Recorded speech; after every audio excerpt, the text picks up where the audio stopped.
Bapak Ibu Saudara sekalian, mari kita sama-sama berdoa terlebih dahulu ya. Bapa kami yang ada di surga, kami bersyukur untuk penyertaan Tuhan yang boleh kami terima di dalam kehidupan kami. Kami bersyukur boleh dicintai Tuhan begitu besar, sehingga kami yang berdosa dan tidak layak ini boleh diselamatkan hanya karena anugerah Tuhan. Bukan karena kami mampu, bukan karena kami hebat, ataupun karena usaha kami sehingga kami boleh diselamatkan, tetapi hanya karena anugerah dan kedaulatan Tuhan yang boleh memilih kami untuk menjadi anak-anak Tuhan yang mempercaya Tuhan Yesus Kristus sebagai Tuhan dan Juru Selamat, dan juga boleh mengikuti Yesus seumur hidup kami. Kami mau Tuhan ketika kami sudah diselamatkan, kami bukannya berdiam diri, bukannya lengah, bukannya diam saja tanpa melakukan apa-apa, tetapi kami mau hidup berjaga-jaga, hidup di dalam doa yang tekun kepada Tuhan, dan hidup menyenangkan hati Tuhan. Kiranya Tuhan boleh menyertai kehidupan kami, dan tiba saatnya Tuhan pada hari ini pun kami akan mendengarkan kembali firman Tuhan. Kiranya Roh Kudus boleh bekerja di antara setiap kami yang sudah sering mendengarkan firman Tuhan setiap minggu, kiranya itu bukan menjadi suatu hal yang menjadi rutinitas saja, tetapi boleh sungguh-sungguh kami maknai, kami pikirkan, dan juga kami lakukan di dalam kehidupan kami. Berkatilah Tuhan pemberitaan firman Tuhan pada sore hari ini, kami mau semakin mengenal Tuhan, kami mau semakin mencintai Tuhan. Di dalam nama Tuhan Yesus, penebus dan juru selamat kami yang hidup, kami sudah berdoa dan mengucap syukur. Amin. Mari kita buka Alkitab kita dari Matius 1 ayat 1 sampai 17. Kita akan merenungkan tentang tema Natal ya. Matius 1 ayat 1 sampai 17 kita akan membacanya bergantian. Saya ayat pertama, lalu Bapak Ibu Saudara sekalian ayat kedua. Kita bergantian sampai ayat yang ke-17 ya. Matius 1 ayat 1 sampai 17, judul perikopnya adalah Silsilah Yesus Kristus. Inilah silsilah Yesus Kristus, anak Daud, anak Abraham.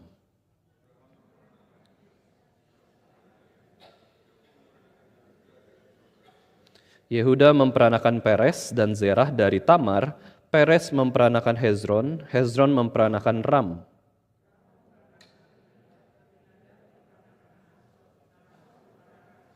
Salmon memperanakan Boas dari Rahab, Boas memperanakan Obed dari Rut, Obed memperanakan Isai.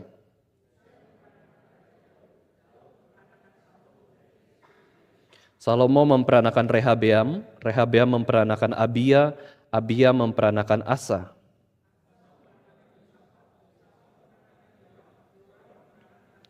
Uzia memperanakan Yotam, Yotam memperanakan Ahaz, Ahaz memperanakan Hizkia.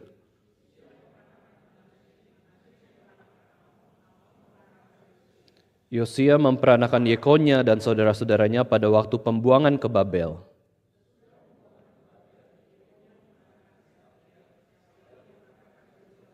Zerubabel memperanakan Abihud, Abihud memperanakan Elyakim, Elyakim memperanakan Azor.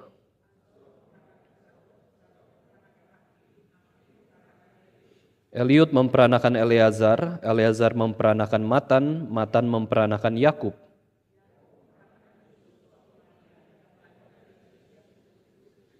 Jadi seluruhnya ada 14 keturunan dari Abraham sampai Daud, 14 keturunan dari Daud sampai pembuangan ke Babel, dan 14 keturunan dari pembuangan ke Babel sampai Kristus.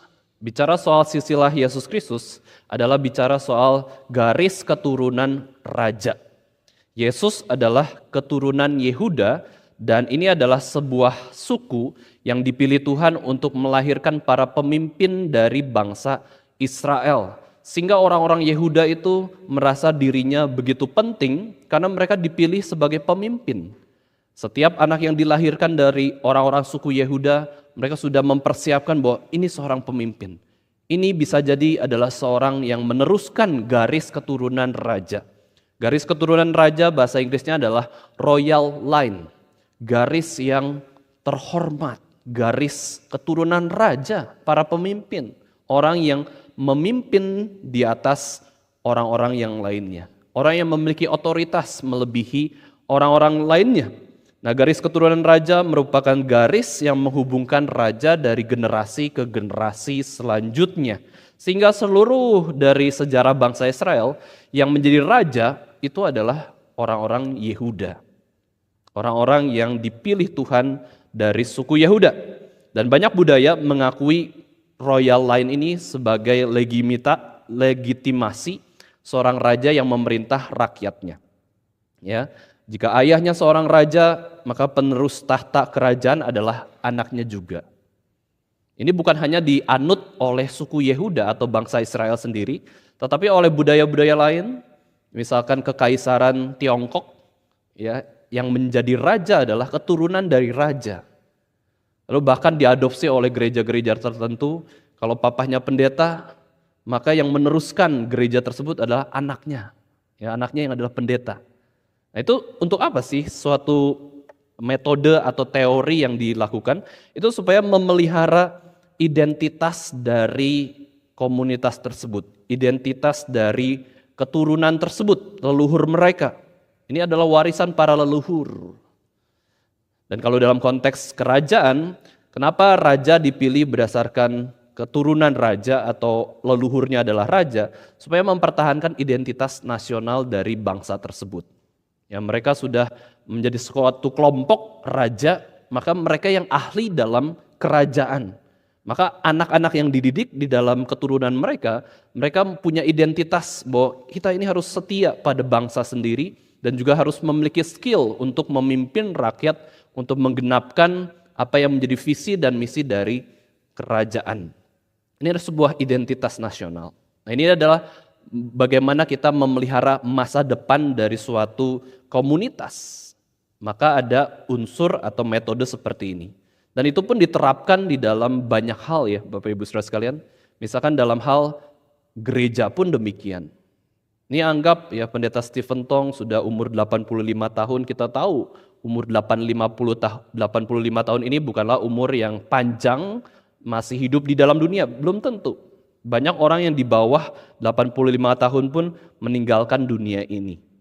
Maka dari itu bagaimana akhirnya meneruskan suatu visi dan misi yang sudah diteruskan oleh pendiri dari GRI, maka butuh penerus yang dipilih untuk memiliki warisan dari visi misi yang sudah Tuhan berikan kepada pendiri gereja. Nah, kurang lebih kenapa pada akhirnya Tuhan pilih satu suku Yehuda untuk meneruskan kepemimpinan Israel supaya terpelihara identitas mereka dan kepemimpinan itu bukannya hancur tetapi semakin berkembang. Meskipun kita tahu di mana sejarah menyatakan bahwa ketika ada suatu kerajaan muncul atau gereja muncul atau perusahaan muncul baru pertama kali didirikan, maka generasi yang selanjutnya itu belum tentu mampu untuk meneruskan. Bisa hancur, bisa pecah, bisa kerajaan itu terpecah, kepemimpinan itu kacau balau. Maka ini sangat penting pada akhirnya Israel diatur oleh Tuhan untuk memiliki suku Yehuda yang akhirnya menghasilkan para raja. Nah, saya pernah ngobrol dengan seorang jemaat soal darah biru ya Bapak Ibu Saudara sekalian. Ketika saya pelajari asal-usul istilah dari darah biru, itu adalah muncul dari bangsawan Spanyol, karena bangsawan Spanyol itu memiliki kulit yang sangat pucat, terus kemudian pembuluh darahnya itu kelihatan warna biru gitu ya. Warna kebiruan dari pembuluh darah itu terlihat jelas dan itu menjadi tanda bahwa suku atau ras mereka itu tidak bercampur dengan ras yang lain. Maka istilah darah biru ini muncul, istilah bangsawan.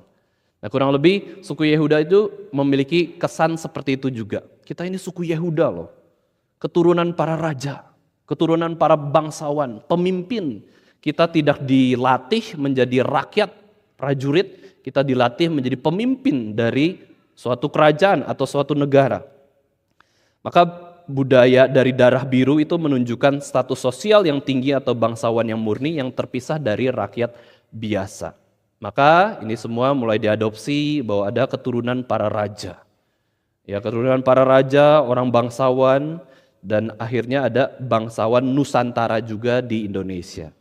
Ya, orang-orang keraton Jogja, keraton Solo. Ini saja lagi ribut juga ya.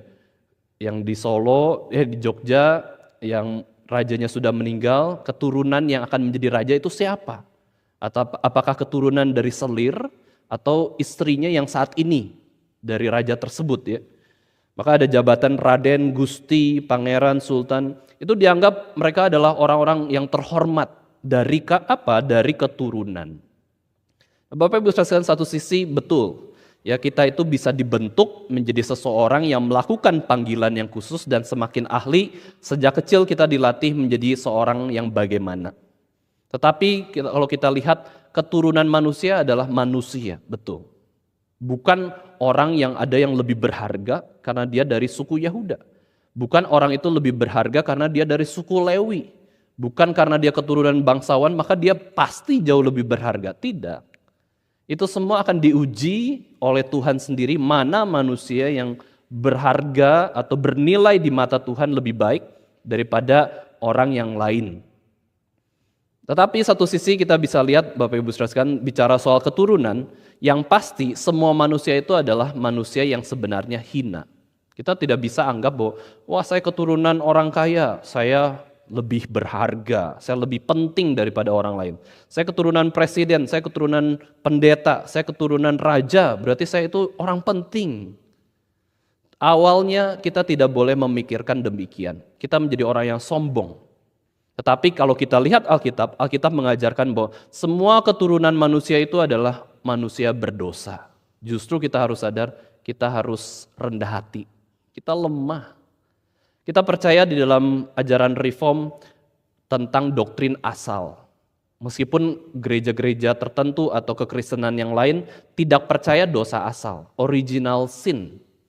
Kita percaya bahwa Adam dan Hawa berdosa, maka semua anak yang diturunkan oleh mereka, yang diperanakan oleh Adam dan Hawa, semuanya sudah berdosa, semuanya sudah hina.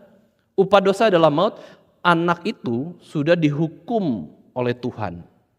Ya, menerima vonis, kamu berdosa, maka maut. Sejak dalam kandungan, Raja Daud pun mengatakan, aku ini sudah berdosa sejak di kandungan ibuku. Maka inilah harusnya yang disadari oleh manusia berdosa bahwa kita ini semua keturunan manusia berdosa. Kita ini tidak layak di hadapan Tuhan dan kalaupun masih bisa hidup dalam dunia ini, itu semua karena anugerah dan kebaikan Tuhan. Bukan karena kita layak hidup di dalam dunia yang sudah jatuh dalam dosa ini. Memang kita adalah manusia yang diciptakan begitu berharga, serupa dan segambar dengan Allah, tetapi manusia yang sudah serupa dan segambar dengan Allah itu sudah rusak total. Ini yang perlu kita akui, kebobrokan kita di hadapan Tuhan. Tanpa diajari berdosa, anak kecil mampu berdosa. Kita ini sudah memang manusia yang berdosa. Lalu bagaimana dengan garis keturunan yang Alkitab jelaskan seperti ini, garis keturunan raja? Nah di sini bukan berarti orang yang garis keturunan raja itu semua penting gitu ya. Enggak, semua sama-sama manusia yang berdosa kok. Manusia yang sudah rusak total, yang tidak bisa menyelamatkan dirinya sendiri dengan perbuatan apapun. Tetapi di sini Tuhan merancangkan karya keselamatan lewat garis keturunan Raja Yehuda ini. Tuhan memberikan firman-Nya, janjinya kepada orang-orang yang dari keturunan Yehuda, bahwa lewat keturunan Yehuda akan lahir Mesias, akan lahir seorang juru selamat. Di sini bagaimana Tuhan menunjukkan janjinya dan pemenuhan janji Allah itu ditulis oleh Rasul Matius di dalam bagian sisilah Yesus Kristus bahwa Yesus Kristus ini adalah anak Daud. Anak Daud berarti adalah keturunan Yehuda. Yehuda berarti apa? Diberikan janji oleh Tuhan bahwa ada Mesias yang akan menjadi juru selamat bagi orang yang berdosa yang lahir di dalam keturunan Yehuda. Tuhan memang pakai suku Yehuda untuk menjadi jalan menggenapi janji Allah. Disitulah kita melihat bahwa kenapa suku Yehuda jadi penting, karena Tuhan memberikan janjinya. Tetapi ketika janji itu dilaksanakan, yang terpenting bukan suku Yehudanya. Yang terpenting adalah firman dan janji dari Tuhan sendiri yang digenapi di dalam keturunan Yehuda, yaitu di dalam Yesus Kristus sendiri. Maka dari itu ketika kita merenungkan suatu keturunan bangsawan, keturunan para raja, atau keturunan yang disebut sebagai darah biru, maka itu sebenarnya bukan hal yang alkitabiah. Semua orang tuh manusia berdosa kok. Apa layaknya sih kita bisa sombong di hadapan Tuhan? Kalau anaknya dari raja, presiden berarti itu langsung penting. Tidak. Ya, we need to gain our own respect. Kita menjadi penting itu ketika kita betul-betul melakukan firman Tuhan dan kita dianggap penting oleh Tuhan sendiri. Karena kita berkenan di hati Tuhan, kita dekat dengan Tuhan, itu orang yang penting. Tapi orang berdosa apakah penting? Ya, orang berdosa itu sudah terhilang jauh dari Tuhan. Tetapi di dalam anugerah umum tentu ada orang-orang yang sekalipun tidak percaya kepada Kristus, mereka pun meresponi anugerah umum Tuhan yang begitu besar, dan akhirnya mengembangkan talenta dan memberikan manfaat bagi orang banyak. Itu pun adalah orang yang besar juga, karena dia bermanfaat untuk sesama. Bapak Ibu Saudara sekalian, kita tidak bisa menilai kehidupan seseorang itu dari background hidupnya, terus tidak ada yang kita bisa lihat pekerjaan baik atau manfaat dalam kehidupannya ya. Maka dari itu Alkitab mengajarkan bahwa seseorang yang sudah hidup berkenan di hadapan Tuhan itu bukan dilabelkan dengan keturunannya dari mana, melainkan bagaimana hidupnya di hadapan Tuhan. Bagaimana seseorang sudah mengenal Kristus, takut akan Tuhan, maka nilai hidupnya itu semakin besar. Maka Alkitab mengatakan bahwa orang-orang yang dianiaya karena kebenaran, dianiaya karena imannya, karena Kristus, dia itu upahnya besar di surga. Karena apa? Karena taat, karena baik, karena menghormati Kristus. Itulah orang yang penting, itulah orang yang berkenan di hati Tuhan. Yang menjadikan kita bermakna dan memiliki kehidupan yang semakin baik, semakin berkenan di hati Tuhan adalah karena anugerah Tuhan sendiri. Bukan bicara soal latar belakang keluarga atau garis keturunan mana ya. Alkitab mengajarkan bahwa yang menajiskan kehidupan seseorang itu adalah dari hati, bukan dari yang luar.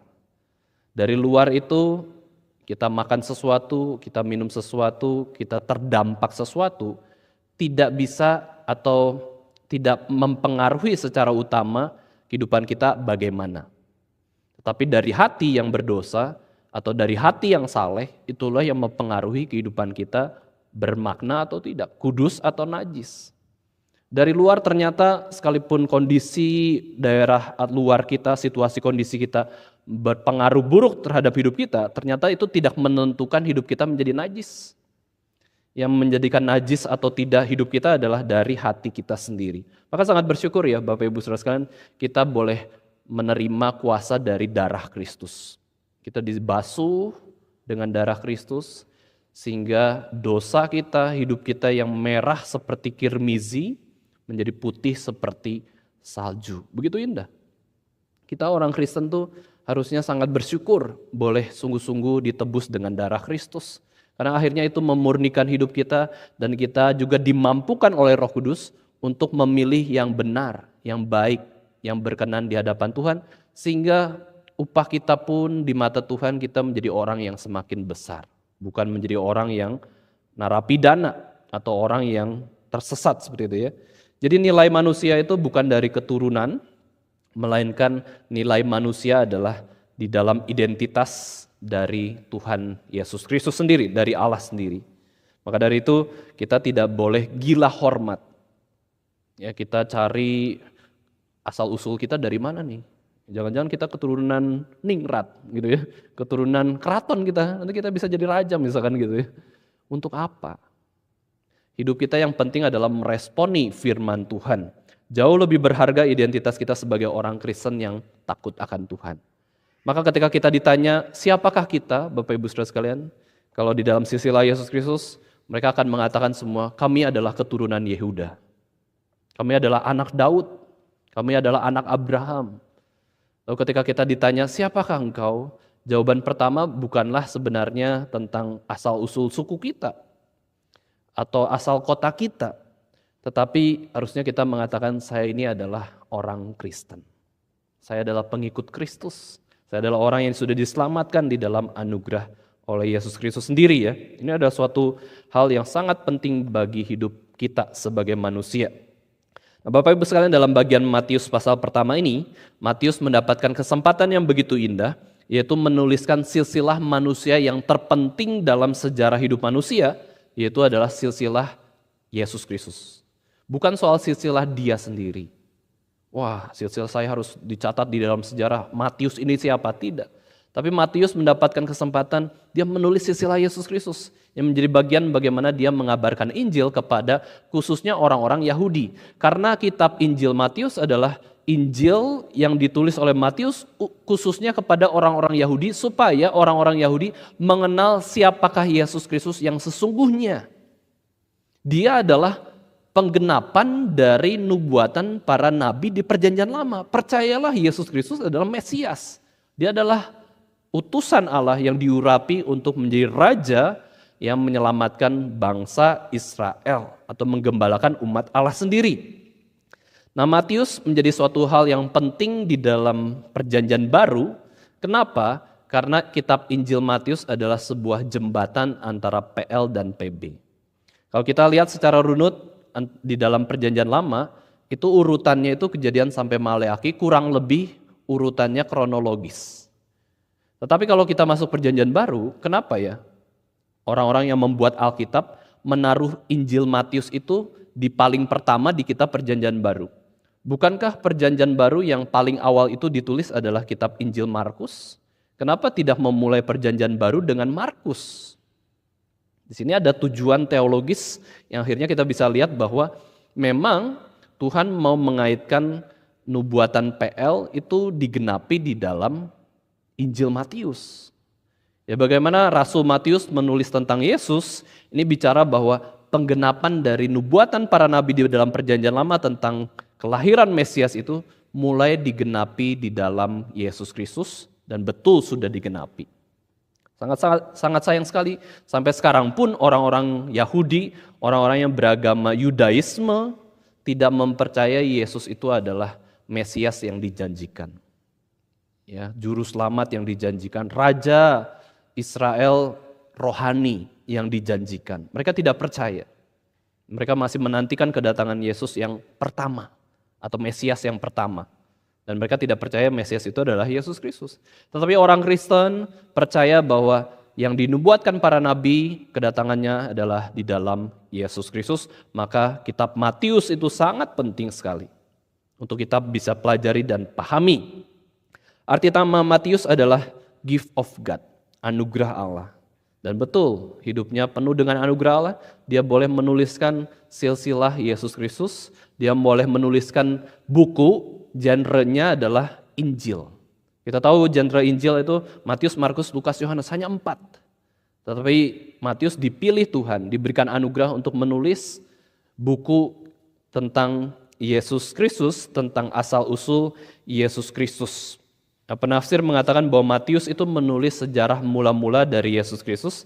Ini seperti kitab kejadiannya di dalam Perjanjian Lama. Book of Genesis. Genesis itu apa sih artinya? Kejadian itu apa sih maksudnya mula-mula itu? Ya asal-usul dunia ini. Asal-usul dunia ini kejadian, Genesis. Asal-usul Yesus Kristus bicara soal kitab Injil Matius. Maka sangat penting ya memahami buku dari Injil Matius. Ini bicara soal Book of Generation of Jesus Christ. Ya, buku tentang silsilah Yesus Kristus. Tujuan penulisan silsilah ini bukan untuk data kependudukan, tetapi ada tujuan khusus yang bicara soal karya Allah sendiri. Rencana Allah digenapi di dalam Yesus Kristus. Nah, apakah ini silsilah manusia yang terpenting atau tidak? Ini adalah silsilah manusia yang terpenting di dalam seluruh dunia, yaitu silsilah Yesus Kristus. Mungkin kita baca perikop yang barusan kita baca, kayaknya biasa saja ya. Inilah silsilah Yesus Kristus, anak Daud, anak Abraham, terus banyak nama. Tetapi dari situ kita bisa tahu ini adalah sejarah yang pasti. Dia nggak sembarangan loh, tulis nama orang itu betul-betul ada dalam sejarah. Kalau ada satu nama saja tidak ada dalam sejarah, tulisan Matius ini bisa diragukan dan tidak dipercaya orang Yahudi. Tapi dengan banyaknya nama yang kita barusan baca, ini menunjukkan bahwa Matius itu sungguh-sungguh mengerti sejarah Yahudi. Sungguh-sungguh mengerti Perjanjian Lama, sejarah keselamatan yang sudah Tuhan pimpin. Nah, setidaknya ada 3 alasan Bapak Ibu sekalian, silsilah Yesus Kristus ini menjadi paling penting di dalam seluruh sejarah manusia, khususnya orang-orang Yahudi ya. Yang pertama tadi saya sudah sedikit jelaskan, ini adalah pemenuhan janji Allah dalam sejarah di dalam Kejadian 3 ayat 15. Kemarin Sabtu di PA Pemuda ada yang tanya, apakah salah orang Yahudi menafsirkan bahwa Yesus Kristus itu atau mereka itu menunggu Mesias adalah raja secara fisik. Layaknya Petrus memandang kepada Yesus, kapan engkau akan datang sebagai raja yang memulihkan bangsa Israel mengalahkan kekaisaran Romawi? Apakah tafsiran orang Yahudi ini salah gitu? Bukankah memang nubuatan para perjanjian lama itu, para nabi di perjanjian lama, ini menubuatkan seorang putra, seorang anak akan diberikan. Dia akan menjadi disebut orang raja damai. Ya, dia akan memimpin, memerintah, menggembalakan umat Allah. Apakah salah tafsiran orang Yahudi itu mengatakan bahwa Mesias itu adalah raja fisik? Seperti tafsiran Petrus kepada Yesus Kristus. Mereka pikiran Mesias itu adalah raja lokal, raja negara, raja wilayah, raja politik, seperti itu ya. Nah, di sini kita bisa pelajari bahwa interpretasi dari orang-orang Yahudi yang menganggap Mesias itu adalah raja secara negara atau wilayah, itu melupakan nubuatan pertama dari Yesus Kristus. Kedatangan Yesus Kristus, yaitu di dalam Kejadian 3 ayat 15.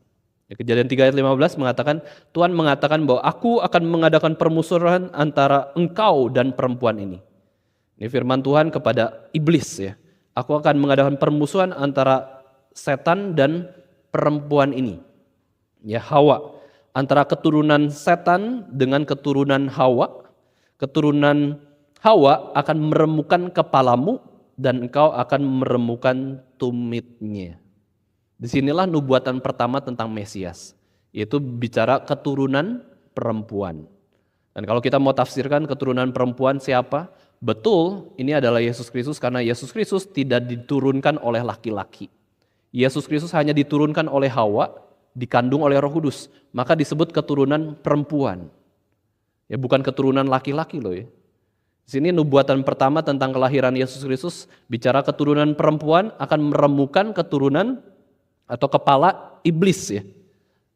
Ini berarti bicara soal apa? Bicara soal masalah rohani, bukan bicara soal masalah peperangan kerajaan. Maka Yesus adalah Mesias, raja untuk umatnya yang mengalahkan kuasa dosa, kuasa setan. Ini maksud kedatangan Mesias. Ketika Yesus menggenapi nubuatan perjanjian lama, Yesus menjadi juru selamat orang yang berdosa, orang Yahudi yang sudah terima firman Tuhan. Jadi ini masalah rohani.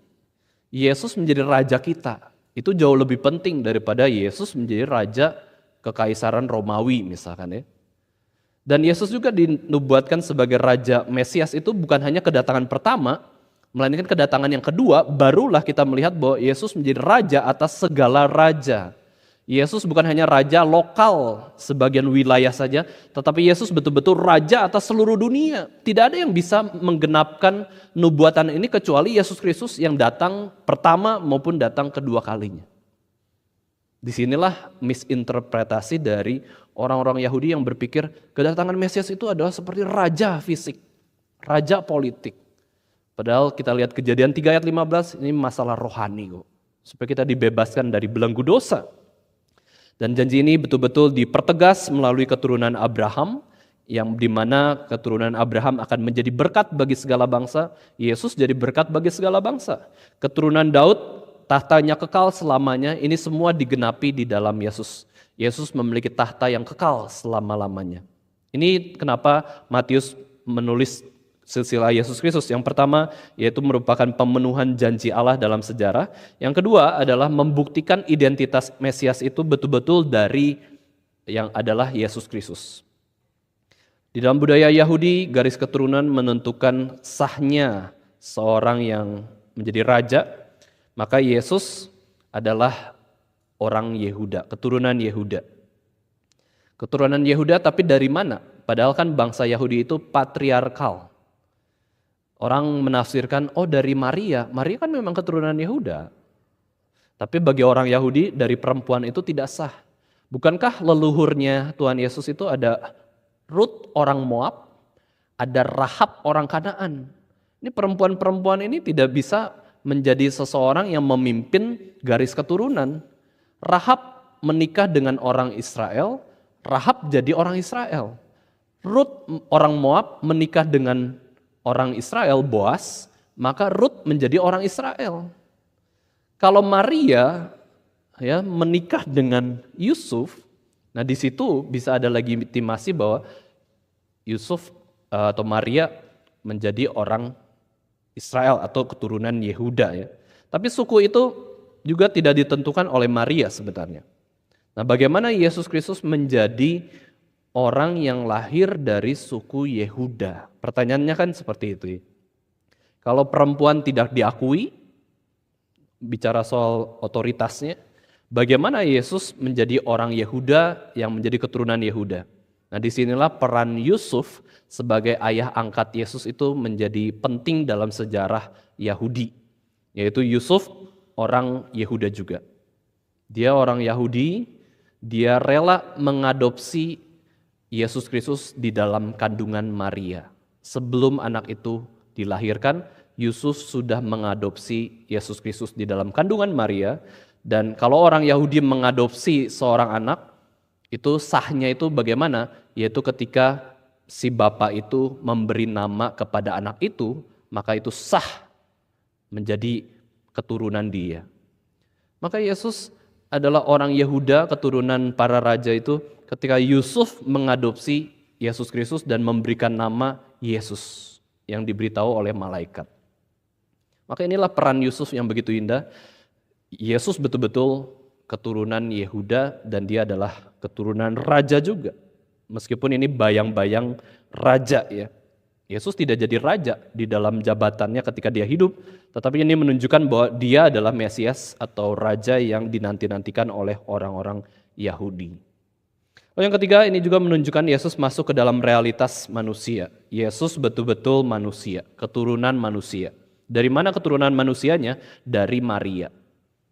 Sehingga ketika Maria itu masih perawan, ya, kemudian dikandung oleh Roh Kudus, Yesus itu betul-betul jadi janin satu titik di dalam dunia, ruang dan waktu yang ada saat ini.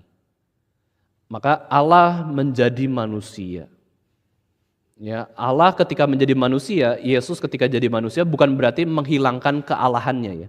Yesus tetap Allah, tapi dia Allah rela menjadi satu titik di dalam kandungan manusia yang terbatas dan bergantung kepada manusia. Oh, ini kerendahan hati Allah yang begitu luar biasa besar. Allah tidak butuh manusia. Allah itu sangat besar. Allah tidak butuh bergantung. Tetapi Allah menjadi manusia, rela mengambil natur manusia. Lalu Yesus Allah, dia ada menjadi manusia, mengambil natur manusia dan hidup sebagai manusia. Begitu lemah satu titik. Allah yang tidak bisa digambarkan oleh apapun oleh ciptaan di dunia ini, rela jadi satu titik di dalam kandungan Maria. Yesus betul-betul manusia 100%, tapi Yesus juga adalah Allah 100%. Inilah misteri duinatur Yesus Kristus. Kita nggak akan bisa mengerti bagaimana Allah 100%, bagaimana manusia 100%. Tapi yang fakta yang Alkitab jelaskan adalah Yesus anak Allah, Yesus anak manusia. Disebutkan di dalam Alkitab Yesus anak Allah 40 kali. Disebutkan di dalam Alkitab Yesus anak manusia 80 kali. Bahkan lebih banyak daripada disebut anak Allah. Ini menunjukkan Yesus betul-betul mengidentifikasi dirinya, aku ini manusia. Tapi aku adalah manusia yang berbeda dalam hal dosa. Yesus tidak berdosa, maka dia layak menjadi juru selamat bagi manusia yang berdosa. Nah, inilah Yesus Kristus. Yesus betul-betul jadi manusia. Mengambil natur manusia, tetapi tidak menghilangkan natur Allahnya. Yesus leluhurnya siapa? Orang-orang yang beriman, orang-orang yang bobrok. Orang-orang yang baik, orang-orang yang jahat. Ada yang hidup saleh, ada yang hidup berzina, ada yang pembunuh, ada yang pelacur, ada yang perampok. Itu keturunan atau leluhur dari Yesus Kristus. Dan Yesus Kristus dilahirkan oleh Maria orang miskin. Yesus rela jadi manusia. Dia Allah. Dia rela menerima sejarah manusia itu. Dia rela menerima kita yang begitu lemah supaya kita boleh diselamatkan dan menjadi pengikutnya yang setia. Yesus betul-betul menjadi manusia, masuk ke dalam sejarah penuh dengan kelemahan dan juga menghadapi begitu banyak godaan dosa. Jadi Yesus betul-betul adalah manusia 100%, tetapi jangan lupa Yesus juga adalah Allah 100%. Natal STEMI tahun ini cukup kontroversial. Ya, orang-orang non-Kristen pun di Indonesia membicarakan hal ini. Lalu saya dengar juga dari jemaat ketika kita humas dengan tema Allah, mengapa Allah jadi manusia, diliatin banyak orang. Seolah-olah menghina iman mereka. Kok Allah jadi manusia sih? Gitu ya. Terus dibicarakan, ini kan statement yang menunjukkan bahwa Allah memang jadi manusia. Tetapi ditambah pertanyaan, mengapa Allah jadi manusia? Seolah-olah merendahkan Allah seperti itu ya. Tapi inilah Natal. Natal memang Allah jadi manusia. Tetapi bukan berarti menghilangkan identitas Allahnya ya. Ya jangan salah memahami kalimat ini. Mengapa Allah jadi manusia? Apakah dia jadi bukan Allah? Yesus tetap Allah. Ya, maka ini sebuah kalimat kontroversial, kalimat yang memberikan pesan kepada orang-orang non-Kristen di seluruh Indonesia, khususnya di kota-kota yang diadakan Natal oleh STEMI. Mengapa Allah jadi manusia? Supaya manusia menjadi anak-anak Allah. Supaya kita boleh diselamatkan. Hanya satu cara itu untuk bisa menyelamatkan manusia berdosa. Yaitu Allah mengambil natur manusia, Yesus mengambil natur manusia untuk menanggung dosa kita. Sehingga kita boleh memperoleh hidup yang kekal. Kitab Injil Matius merupakan kitab asal-usul dari Yesus Kristus. Dan ini adalah sebuah kalimat atau perikop yang begitu indah. Di sini ada 3 bagian keturunan ya. 14 keturunan dari Abraham sampai Daud. 14 keturunan dari Daud sampai pembuangan. 14 keturunan dari pembuangan sampai kelahiran Yesus Kristus. Dan untuk dari Abraham sampai Daud kurang lebih ada 1000 tahun. Dari Daud sampai pembuangan kurang lebih ada 400 tahun. Kurang lebih dari pembuangan sampai kelahiran Yesus itu ada sekitar 600 tahun. Tetapi hanya disebutkan 14 keturunan masing-masing. Kenapa? Untuk bisa menyimpulkan bahwa Matius ini mau menolong orang Yahudi bisa memahami bahwa sejarah ini betul-betul benar. Gak mungkin kan, selama 1000 tahun hanya ada 14 keturunan. Selama 400 tahun, 14 keturunan juga. Selama 600 tahun, 14 keturunan juga. Apakah Matius ini bohong? Apakah Matius ini tidak menjelaskan dengan tepat? Bukan itu, maksud Matius bukan mencatat realita yang terjadi, tetapi sebenarnya untuk memudahkan bangsa Yahudi ya. Orang-orang Yahudi mengetahui bahwa ini sejarah tuh betul-betul ada. Ya, nama-nama itu betul-betul ada dan disinilah kita bisa mengenal siapakah Mesias yang sesungguhnya, yaitu hanya di dalam Yesus Kristus. Mari kita lihat Matius 1 ayat 21 Bapak Ibu sekalian. Di sini Matius menjelaskan selanjutnya tentang kelahiran Yesus. Dan nama Yesus itu didefinisikan oleh Matius, unik ya. Hanya di dalam Injil Matius, nama Yesus didefinisikan dengan begitu jelas. Yaitu siapakah Yesus Kristus? Mari kita baca Matius 1 ayat 21 bersama-sama. Ia akan melahirkan anak laki-laki dan engkau akan menamakan dia Yesus. Karena dialah yang akan menyelamatkan umatnya dari dosa mereka. Di sini Matius mau membalikan konsep orang Yahudi yang salah. Bahwa seorang laki-laki yang dilahirkan ini adalah raja orang Yahudi. Di sini Matius mau menjelaskan Yesus itu betul-betul adalah penggenapan dari nubuatan Mesias di Perjanjian Lama. Tetapi dia bukan raja Yahudi. Tetapi dia adalah juru selamat orang pilihan Tuhan. Dialah yang akan menyelamatkan umatnya dari dosa mereka. Ini bicara soal apa? Hal rohani. Jadi Kejadian 3 ayat 15, nubuatan pertama kedatangan Yesus beresonansi dengan Matius 1 ayat 21 klop. Jadi maksudnya Tuhan adalah bicara soal hal rohani. Mesias ini akan yang menyelesaikan masalah dosa. Bukan bicara soal raja politik, raja fisik. Dia akan menyelamatkan manusianya, umatnya dari dosa mereka. Yesus akan jadi raja bagi umatnya. Sehingga umatnya punya tugas untuk taat kepada Yesus, yang adalah raja hidupnya. Maka hati kita Bapak Ibu sekalian sebagai orang Kristen adalah rajaku yang satu-satunya adalah Yesus Kristus. Raja memberikan perintah itu sebuah kehormatan. Raja meminta kita melayani dia itu sebuah hak istimewa.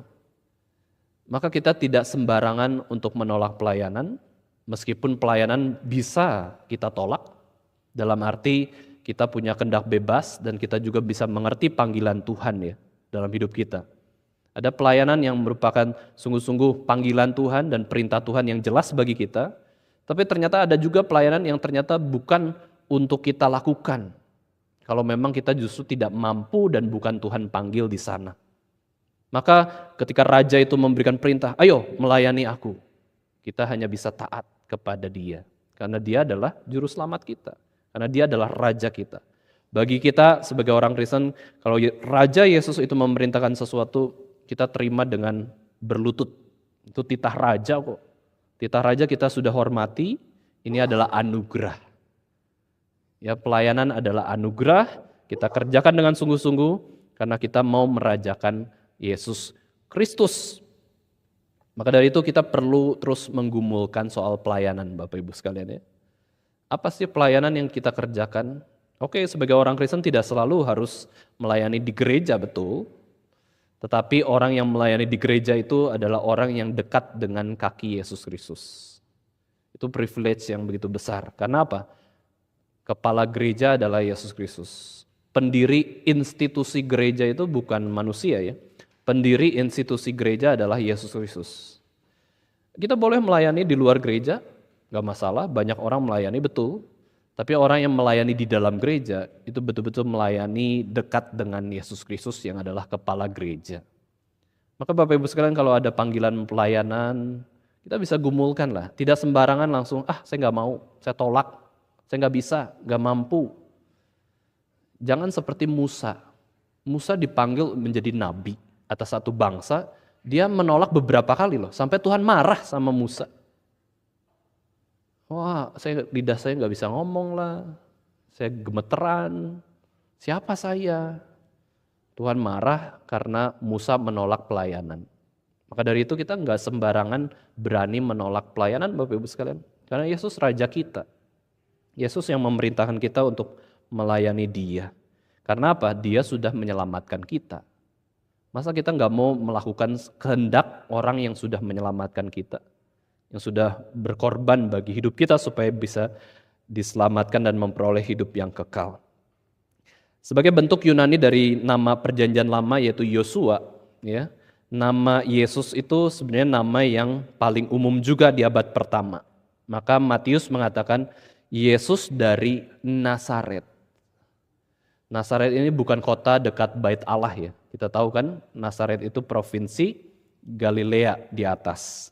Provinsi Yehuda atau Yudea itu di selatan, di situ ada pusat kebudayaan atau agama Yahudi yaitu Bait Allah di Yerusalem. Yesus lahir di tanah Yudea betul, di Bethlehem. Kota kecil tidak signifikan, tetapi menjadi penggenapan dari nubuatan perjanjian lama. Yesus memang harus lahir di Bethlehem, tanah Yudea. Tetapi untuk besarnya Yesus nggak selalu harus di tanah Yehuda. Ini kuasa Tuhan lagi. Bagaimana Tuhan menempatkan kelahiran Yesus di Bethlehem, tetapi Yesus besar di kota yang banyak orang yang tidak mengenal firman. Di sini Nazaret Yesus lahir, maka kata Yesus disebutkan di dalam Matius ini menggunakan gelar dari Nazaret, yaitu menunjukkan Yesus betul-betul yang ini, ya orang yang sudah dilahirkan sebagai Mesias. Dan akhirnya Yesus yang disebut Kristus, nah itu Kristus merupakan sebuah jabatan Mesias. Nah, sekali lagi Bapak Ibu Saudara sekalian, pada malam hari ini saya ingin kita sama-sama merenungkan kembali satu pertanyaan yang begitu penting dalam kehidupan kita yang digumulkan juga oleh Rasul Matius. Sebenarnya siapakah Yesus Kristus itu? Jawaban kita akan menentukan bagaimana kehidupan kita berlangsung. Kalau kita jawab Yesus hanya manusia saja, layaknya orang Yahudi, kita jadi orang Yahudi. Yesus bukan Mesias. Kami sedang menantikan kedatangan Mesias yang pertama. Kita bukan orang Kristen. Kalau kita katakan hanya sebatas Yesus itu nabi saja, manusia saja, itu juga tidak menyelesaikan pengenalan kita yang sejati di dalam Alkitab. Orang non-Kristen pun mengatakan demikian kok. Yesus itu guru, Yesus itu orang baik, orang yang bermoral, guru besar.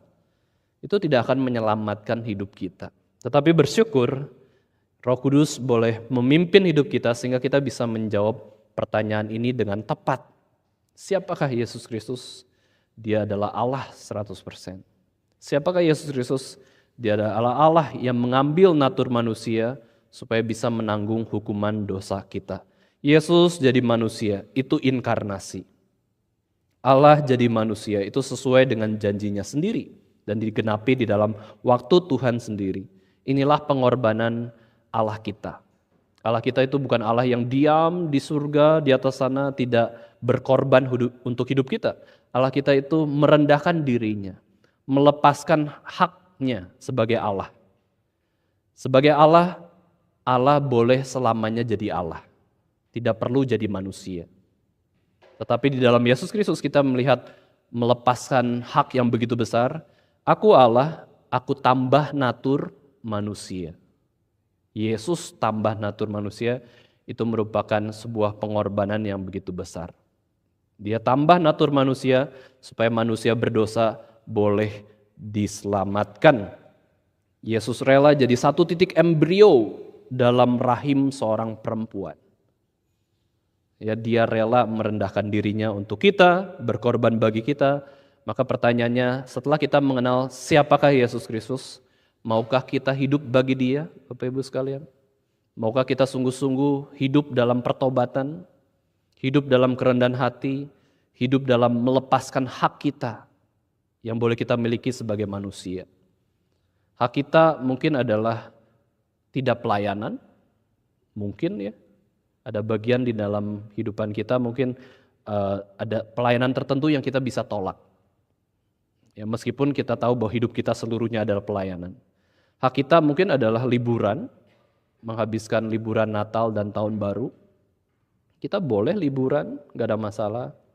Hak kita mungkin makan, minum, tidur. Hak kita mendapatkan pemeliharaan Tuhan. Hak kita mendapatkan berkat Tuhan, betul, itu semua hak dari anak-anak Allah. Tetapi kita relakah melepaskan hak demi untuk melayani dan mempermuliakan Tuhan dengan lebih besar? Apakah boleh Yogyakarta tidak mengadakan Natal STEMI? Sebenarnya boleh saja. Ya, ada kota-kota tertentu yang tidak merayakan Natal STEMI juga. Meskipun kita ada ketakutan, nanti Patong marah gimana gitu ya, nanti panitia pusat bagaimana. Tetapi boleh loh, kita tolak tuh boleh. Kita nggak mampu, kita nggak ada uang, kita nggak bisa melayani ribuan orang. Tapi kita lepas hak itu, kita lepas hak untuk menolak pelayanan demi melayani Tuhan. Itu namanya melepaskan hak. Yesus melepaskan haknya sebagai Allah. Dia rela jadi manusia. Bagaimana dengan hidup kita, Bapak Ibu sekalian? Apakah kita pegang hak kita? Saya sudah jabatan tinggi, harus dihormati semua orang. Kalau tidak dihormati semua orang, apakah tetap ada sukacita? Atau malah jadi kecewa, sedih, tidak dihargai orang gitu ya, tidak dihormati. Kita sudah berbuat baik sama orang, kok orang itu memusuhi kita? Apakah kita bisa melepaskan hak bahwa kita pun harus dibaikin orang? Ya, hak kita adalah boleh melepaskan hak. Itu Pendeta Stephen Tong katakan, hak terbesar orang Kristen adalah melepaskan haknya. Ya, melepaskan haknya demi apa? Demi merajakan Yesus Kristus. Demi memuliakan Tuhan. Itu tidak bisa dilakukan oleh orang non-Kristen. Hanya orang Kristen yang bisa melepaskan hak. Banyak bos-bos di GRI, orang kaya raya, miliaran uangnya, bahkan ratusan miliar, rela jadi supir, transportasi melayani, jadi usher. Itu namanya melepaskan hak. Ya, kita tidak mau selalu dihormati orang, kita maunya melayani. Yesus katakan bahwa orang yang besar bukanlah orang yang dilayani, tetapi orang yang besar justru orang yang melayani. Dan orang yang melayani adalah orang yang melepaskan hak. Ya, orang yang sungguh-sungguh mau meneladani Yesus Kristus yang sudah melepaskan haknya sebagai Allah. Maka kita bisa mengatakan seperti Paulus mengatakan, hidup adalah Kristus, mati adalah keuntungan. Kiranya hidup kita bukan diisi oleh kisah hidup kita sendiri, tetapi hidup kita itu boleh diisi oleh kisahnya Yesus Kristus yang boleh ada di dalam hati kita. Mari kita sama-sama berdoa kepada Tuhan. Bapa kami yang ada di surga, kami sungguh bersyukur pada malam hari ini kami boleh diingatkan kembali tentang silsilah Yesus Kristus boleh ada di dalam dunia ini. Yesus Kristus adalah penggenapan dari janji Tuhan. Yesus Kristus adalah sungguh-sungguh manusia sama seperti kami. Tetapi Yesus Kristus tidak berdosa. Karena Yesus Kristus adalah juru selamat hidup kami. Kami bersyukur Tuhan, kami boleh merenungkan tentang siapakah Yesus Kristus pada malam hari ini. Itu menjadi sebuah kekuatan buat jiwa kami, bahwa kami boleh mengenal Allah yang sejati, Allah yang benar, Allah yang sudah berkorban bagi hidup kami, Allah yang sudah sungguh-sungguh mencintai kami, bahkan rela melepaskan haknya sebagai Allah untuk mengambil natur manusia, begitu terbatas, begitu lemah, untuk bisa menyelamatkan kami dan menanggung hukuman dosa kami yang seharusnya kami tanggung. Ajar kami Tuhan untuk menyadari betapa besarnya kasih Tuhan, betapa tinggi, lebar, dan dalamnya kasih Kristus. Dan kiranya kami pun boleh mengasihi Kristus lebih besar lagi dengan hidup menaati Yesus Kristus dan juga hidup merajakan Yesus Kristus. Terima kasih Tuhan, kami menyerahkan hidup kami selanjutnya ke dalam tangan Tuhan. Dalam nama Tuhan Yesus Kristus, Tuhan dan Juru Selamat kami yang hidup, kami sudah berdoa dan mengucap syukur. Amin.